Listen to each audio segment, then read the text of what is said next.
कैसा फ्लो करना, कैसा पहुंचाना, इसके ऊपर नियोजन हो रहा है। पर आपको अच्छी न्यूज मिल ही जाएगी सर अभी कुछ ही दिनों में। You know, Indira Gandhi's greed for power turned the nation into a prison. संविधान हत्या दिवस 25 जून हर साल मनाया जाएगा। चुनरकर साहब, ये बिकॉज लोकतंत्र तब आपने, इंदिरा जी ने टोटली डिस्ट्रॉय किया था। 1,40,000 लोगों को आर्बिट्ररी अरेस्ट किया था। 1.1 करोड़ लोगों को स्टेरिलाइज किया था, नसबंदी किया था, force sterilisation. This was the darkest days of democracy और मोदी जी ने ऐलान कर दिया, इसको हम लोग सेलिब्रेट करेंगे संविधान हत्या दिवस। ये पूरे हिस्ट्री में लोगों के दिमाग में, बच्चों के दिमाग में, आज के स्टूडेंट्स के दिमाग में रखा जाएगा कि इमरजेंसी कितना दर्दनाक था, लोकतंत्र कितना खतरनाक था। तो how do you see the government's reaction, Modi ji का रिएक्शन, अमित शाह जी जिस प्रकार से प्लान किए हैं? सर इसका दो प्रकार से मैं इंटरप्रिटेशन करूंगा। एक तो मनुस्मृति के वाहवा करने वाले लोग और जिन्होंने जिंदगी में भारत के झंडे को भी लोग नहीं मानते थे, संविधान को नहीं मानते थे।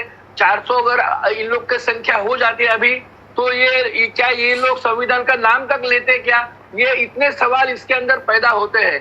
तो मैं ये भी एक अच्छी चीज मानता हूँ कि कम से कम इनको मनुस्मृति को छोड़ के संविधान का नाम लेने के कगार पे आए और संविधान का नाम लेके कुछ अच्छा करने की उनकी इच्छा है।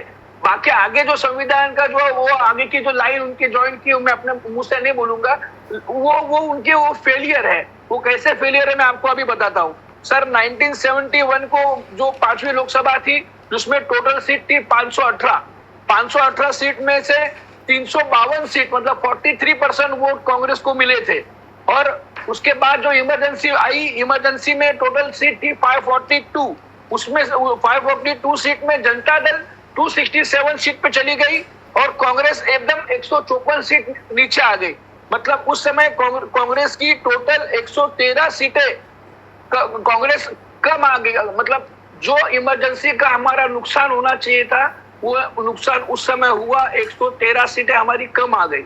जैसे ही इमरजेंसी का ये 2 साल 2.5 साल का समय चला गया और वो जनता दल सरकार जैसे गिर गई 1980 में, वैसे टोटल 529 सीट में से कांग्रेस को वापस 353 सीट पे आ गई और जनता दल को सिर्फ 31 सीट मिली। जनता पार्टी सर, जनता पार्टी, जनता दल नहीं, जनता पार्टी। जनता पार्टी को दल मतलब हिंदी में दल होता है, वो इंग्लिश में पार्टी हो जाता है। जनता दल एक अलग पार्टी, वो बिल्कुल जनता बिल्कुल पार्टी। सर, बिल्कुल सर। तो हालदार उसका सिंबल हुआ करता था, हालदार। बिल्कुल सर। तो ये सर 2 साल में कांग्रेस ने 236 MP वापस ले लिए, वापस गेन हो गए हमारे, और हमारी उतनी जो मतदान का प्रतिशत हमारा कम हुआ था वो हमारा वापस आ गया। तो आपके कहने का मतलब ये हुआ